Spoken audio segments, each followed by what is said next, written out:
Hey guys, Spawn here. I just want to talk about a movie that I just saw with my friend a couple of days ago. I spent the whole week with him over at Whittier, and his name, my friend of mine, my really best friend of mine. I think you saw him in a video of mine in my channel. His name is Sergio, and he's a really good friend of mine. He's like a brother to me, and we argue sometimes, but it's tough love. Anyways, when I was over there, we decided to go see a film in theaters. I really wanted to go see one. But the thing is, we're like a totally different type of schedule. Even though we think the same, sometimes in here and there we pop out in different opinions. Like he's more into video games and I'm more into films. Like I'm a gamer and a critic, but I'm more of a critic than a gamer. He's more of a gamer than a critic. So since I really wanted to see a movie, he really didn't. So we did. I decided I wanted to see Transformers 3, and apparently he didn't want to because he said he was not into Transformers and he was a little afraid it was not going to be as he was afraid that it was going to be the same exact one as the first one, like the same script. And I'm thinking, you know what? I think I would. I think I will agree with you because when I saw the trailer, it's almost exactly like the first one. But apparently, before we went to go see Transformers 3, we decided like why not see something else like Captain America? But the thing is, Captain America wasn't out because we saw in the preview. I was like, oh no, it's not out. We felt kind of stupid. But anyways, that's when we were like into the Transformers 3 and we saw it. He also decided why if not that one, how come why not Harry Potter and the Deadly Hollow. And apparently I'm not really into Harry Potter, not really at all. I like Harry Potter, but not in like I'm not into the wizard stuff like I can't get into that. But he wanted to see part two, but I didn't see part one. So if we watched it, I don't even know what the hell is going on. So yeah, we didn't see that. We saw Transformers 3. When we walked out of the theaters, we were talking about how it was and that and that. Apparently, we thought the same thing, but he brought it up first that he was absolutely right that it's somewhat almost exactly like the first one. Somewhat the same script, like in the first one, that Shia had to go back on top of this building. He was like, okay, oh, like Optimus, Optimus, what did I do? Take this cube and put to go up to the building and point it up to the sky. Somewhat the exact same thing. In the first, the third one, they had to, and they wanted to like take over the world, so they shine these things up in the sky, and they had to go on top of the building. They had to go on top of the building, and destroy them. And he's like, oh, I need to go on top of this building so I can destroy these things so that they can't take over the world. Some of the exact same thing.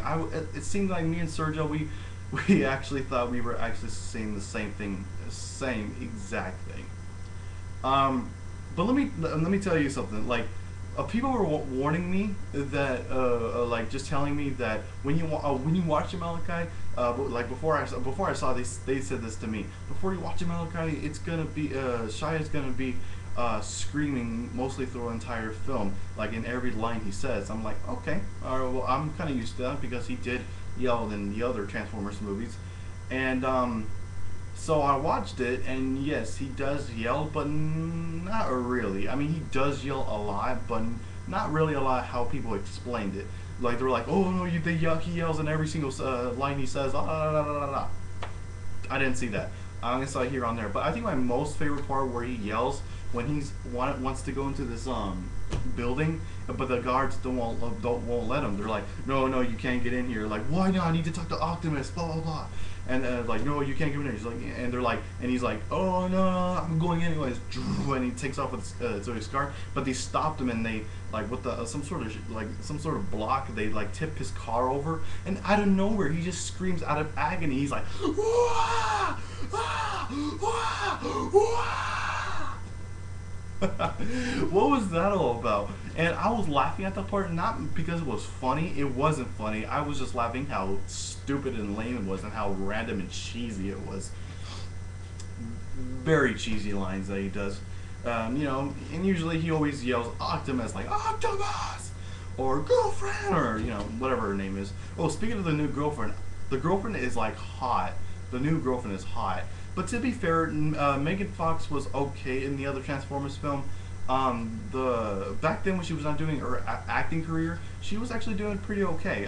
She was actually really cute and attractive. But when she started doing her acting career, she started getting ugly and really bad attitude. So that's what killed it. So yeah. I want to talk about the Asian guy, the Asian guy who just popped out of nowhere in Transformers 3, and people are wondering, warning me that there was an actual homosexual scene, and this part was absolutely dumb and somewhat funny because I was just amazed how random and lame it was. Apparently, this guy, he just looks at like Sam just out of nowhere and starts shaking like he's just like shaking like what the heck, what the hell is his problem? Is he like having an orgasm or something? What the hell is his problem?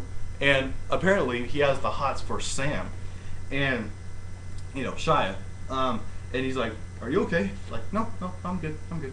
He's like hiding behind a woman. He's like, no, I'm good, I'm good. And I'm like, what the hell is this guy from? And out of nowhere, Shia is in the bathroom, and out of nowhere, the Asian guy just pops out of nowhere, opens the door, and just pushes Shia in the ground. He's like, "Do you know who I am? Do you know who like, no, I don't know who you are, man. Stand still." And he's like buttoning his shirt. I mean his pants. He's like buttoning it. I'm like, what the heck? What's this guy's probably just popped out of nowhere. That part was kind of silly. Oh, but the most funny part out of the whole film has to been when Shia was inside Bumblebee when he was in the car like driving, and the other robots that were in car forms, they were chasing them, and apparently Bumblebee transformed while Shia was in it, and he just falls out of the car like, wah, wah. He's like he's just flying in the air like out of you know, like that was a 3D effect. I really wish I saw that in 3D because that would have been funnier. Yeah, he was like yelling in slow motion like, "Rah!" And then Bumblebee transforms so fast and it puts Sam back right in the car, and he's like, "Ah! Ah! Ah!" That part was pretty funny. But everything else, it was okay. I mean, it didn't seem different. It was nothing spectacular or anything. It wasn't the best Transformers movie yet or anything. It's like I've seen this before. And yeah, so anyways, but like, I mean, to be fair, the music is good, the action does rock.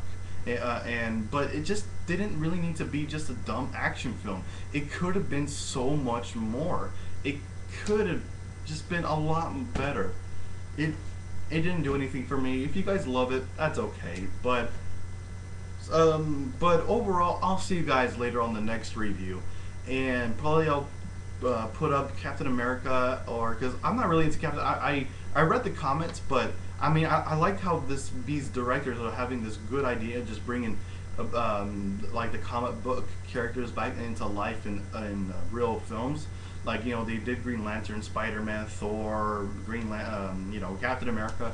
I haven't seen Green Lantern yet, and I want to see Captain America. But overall, I'll put the video game and movie reviews back up anytime soon. So yeah, see you guys later, and wait for more video reviews coming up next.